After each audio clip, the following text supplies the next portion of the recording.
नमस्कार दोस्तों। आज हम लोग जिस मेडिसिन के बारे में बात करने वाले हैं ये होम्योपैथी में ब्लड सप्लाई को बढ़ाने के लिए सबसे टॉप ग्रेड मदर टिंचर माना गया है।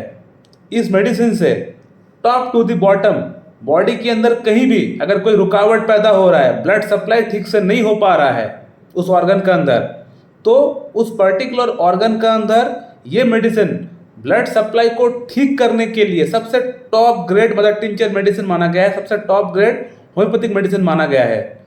इससे आगे ब्लड सप्लाई को बढ़ाने वाली और कोई मेडिसिन नहीं है दोस्तों। साइडोना वल्गरिस जो मेडिसिन है ये पर्टिकुलरली जननन के अंदर ब्लड सप्लाई को बढ़ाता है, लेकिन आज हम लोग जिस मेडिसिन के बारे में बात करने वाले हैं ये मेडिसिन सर से पैर तक कहीं भी अगर ब्लड सप्लाई ठीक से नहीं हो पा रहा है, कहीं भी अगर कोई ऑर्गन के अंदर ब्लड सप्लाई में रुकावट पैदा हो रहा है, कोई ऑब्स्ट्रक्शन अगर पैदा हो रहा है, तो ये मेडिसिन उस ऑब्स्ट्रक्शन को खोलने का काम करता है और ब्लड सप्लाई को तेजी के साथ कराने का काम करता है। ये मेडिसिन जाना ही जाता है ब्लड सप्लाई को तेजी के साथ पूरी बॉडी के अंदर कराने के लिए। ये मेडिसिन फेमस मेडिसिन माना गया है होम्योपैथी में। अब बिना ब्लड सप्लाई का हमारा बॉडी का कोई भी ऑर्गन, कोई भी सेल्स जीवित नहीं रह सकता है। अगर ब्रेन को अगर ब्लड सप्लाई नहीं मिलेगा तो ब्रेन का जो सेल्स है वो मर जाएगा, वो काम करना बंद कर देगा। सिमिलरली हार्ट जो पूरी ऑर्गन्स को, सभी ऑर्गन्स को, पूरी बॉडी को ब्लड सप्लाई भेजने का काम करता है, उसको खुद को भी ब्लड चाहिए, क्योंकि ब्लड के बगैर वो भी किसी को ब्लड सप्लाई नहीं कर पाएगा, तो उसको भी जिंदा रहने के लिए ब्लड चाहिए। सिमिलरली जो हमारा जननांग है, जो पेनिस है, उसको भी ठीक से इरेक्ट होने के लिए, काम अपना करने के लिए ब्लड सप्लाई का ज़रूरत होता है। जो वेन्स है, वहाँ जो मसल्स है, उसको भी ठीक से काम करने के लिए ब्लड सप्लाई का ज़रूरत पड़ता है। बिना ब्लड सप्लाई का हमारा पेनिस भी काम नहीं कर पाएगा, उसमें भी इरेक्शन नहीं हो पाएगा।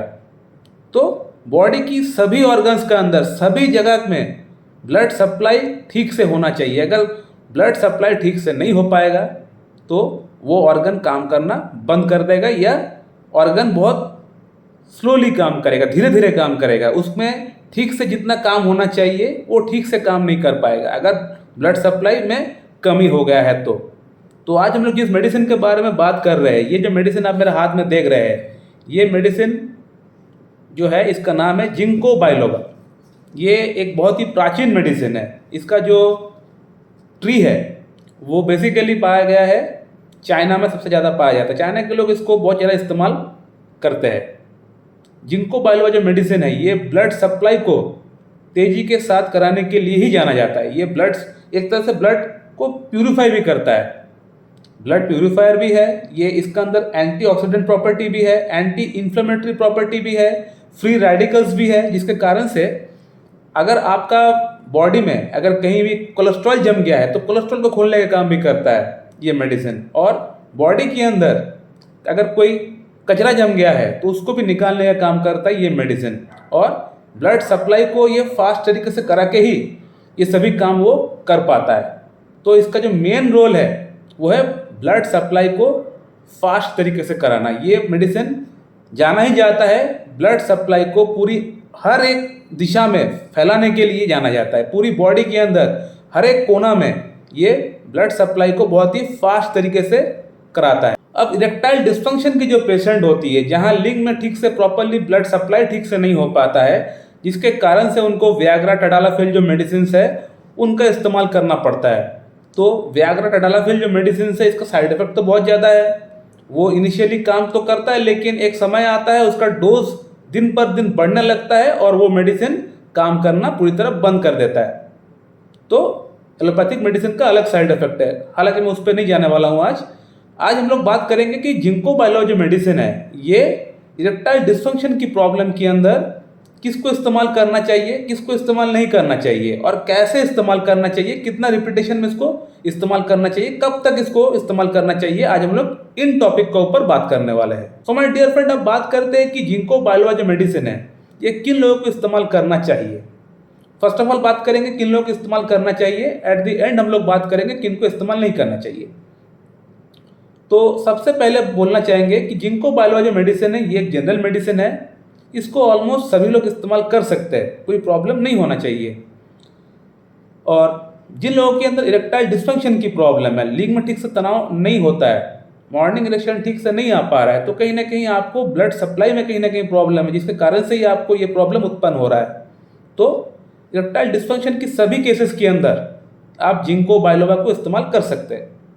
इसके अलावा अगर आपका मन में एंजाइटी होता है, डिप्रेशन अगर आपका अंदर है, एक डिजीनेस अगर आपका अंदर चल रहा है, यानी आपको हमेशा लगता है कि आपको सोने का मन करता है, एक ड्राउजीनेस आपका अंदर भरा पड़ा हुआ है, काम करने का मन नहीं करता, थोड़ा सा अगर चलते हैं तो हाँफ जाते हैं, और साथ ही साथ बॉडी में कहीं भी आपको हो सकता है ट्रेमर्स हो सकता है, हाथ पैर में कहीं भी कपकपी हो सकता है, पार्किंसन हो सकता है, चक्कर आ सकता है। तो इसके अलावा बॉडी में वीकनेस, कमजोरी, चक्कर, नौशिया भी हो सकता है। इरेक्टाइल डिस्फंक्शन के अंदर मैंने बहुत लोगों को अपना कॉन्स्टिट्यूशनल ट्रीटमेंट के साथ साथ जिंको बाइलोबा को हमने दिया है, और रिजल्ट इसका बहुत बढ़िया आता है, बहुत फास्ट इंप्रूवमेंट हो जाता है पेशेंट का अंदर। ये बहुत बढ़िया मेडिसिन है दोस्तों। अब डोजेस की अगर बात करें तो इस मेडिसिन को लगातार 1 महीना आपको इस्तेमाल करना है, 1 मंथ आपको लगातार इस्तेमाल करना है। 1 मंथ से ज़्यादा आपको इस्तेमाल नहीं करना चाहिए इसको।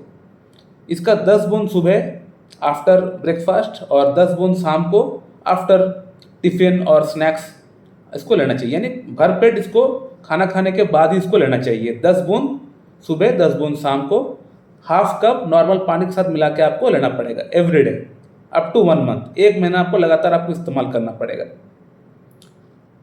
और अब बात करते हैं कि किन लोगों को ये मेडिसिन इस्तेमाल नहीं करना चाहिए। तो जो लोग पहले से ही ब्लड थिनर पे है, यानी जिनको ब्लड थिनर चल रहा है, वो लोग इसका इस्तेमाल नहीं कर सकते। इसके अलावा जिनको पाइल्स की प्रॉब्लम है, या ब्लीडिंग पाइल्स की प्रॉब्लम है, या कहीं से ब्लड निकलने का कोई प्रॉब्लम है, तो वो लोग इस मेडिसिन को इस्तेमाल ना करें। इसके अलावा फीमेल्स, अगर आपको प्रेगनेंसी है तो उस कंडीशन में आपको इस्तेमाल नहीं करना चाहिए, तो फिर आपका प्रेगनेंसी जो है वो गर्भपात हो सकता है। तो आपको प्रेगनेंसी के दौरान इसको इस्तेमाल नहीं करना चाहिए। और साथ ही साथ अगर आप लैक्टेशन पीरियड पे है तो भी आपको इस्तेमाल नहीं करना चाहिए। मेल्स के अंदर अगर आपको ब्लड थिनर की मेडिसिन चल रहा है तो इसको आप इस्तेमाल ना करें। अगर आपका अंदर पाइल्स की प्रॉब्लम है, या ब्लीडिंग की कोई जगह से ब्लीडिंग होता है, कहीं भी कोई जगह से ब्लीडिंग हो सकता है आपका बॉडी से, तो ब्लीडिंग के केस में आप इसको इस्तेमाल ना करें। इसके अलावा स्टमक में अगर कोई प्रॉब्लम है, अगर आपको बहुत ज़्यादा गैस एसिडिटी की प्रॉब्लम होता है, तो फिर इसको इस्तेमाल ना करें, क्योंकि इससे हो सकता है आपका प्रॉब्लम बढ़ जाए। तो ये कुछ कंडीशन है। वैसे तो ये बहुत बढ़िया मेडिसिन है दोस्तों, सभी को ये ले सकते हैं, लेकिन जो मैंने कंडीशन बताया, जिन लोग को मैं लेने के लिए मना किया, वो लोग इसको इस्तेमाल ना करें। बाकी सभी लोग इसको इस्तेमाल कर सकते हैं, लेके फ़ायदा उठा सकते हैं। बहुत बढ़िया मेडिसिन है, मैंने बहुत लोगों के अंदर ये मेडिसिन को दिया हुआ है। तो ये मेडिसिन बहुत बढ़िया तरीके से काम भी करता है।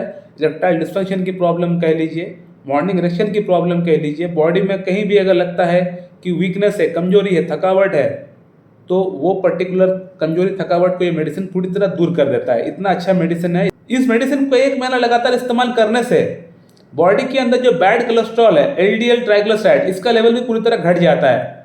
इसलिए घट जाता है क्योंकि इस मेडिसिन का अंदर एंटी इन्फ्लेमेटरी प्रॉपर्टी है, जिसके कारण से बॉडी के अंदर अगर कहीं भी अगर कोई कचरा जमा हुआ रहता है तो वो कचरा को पूरी तरह साफ कर देता है ये मेडिसिन। तो बहुत ही बढ़िया मेडिसिन है दोस्तों, इसको आप लोग इस्तेमाल करिए। जैसे मैंने बताया आप लोगों को, इस्तेमाल करके आप लोग अपना फीडबैक इस वीडियो के कमेंट उसमें कमेंट करके बताइए, ताकि दूसरे लोग भी जान सके इस मेडिसिन से कितना फायदा आप लोगों को हो रहा है। So my dear friend, thank you very much and have a good day.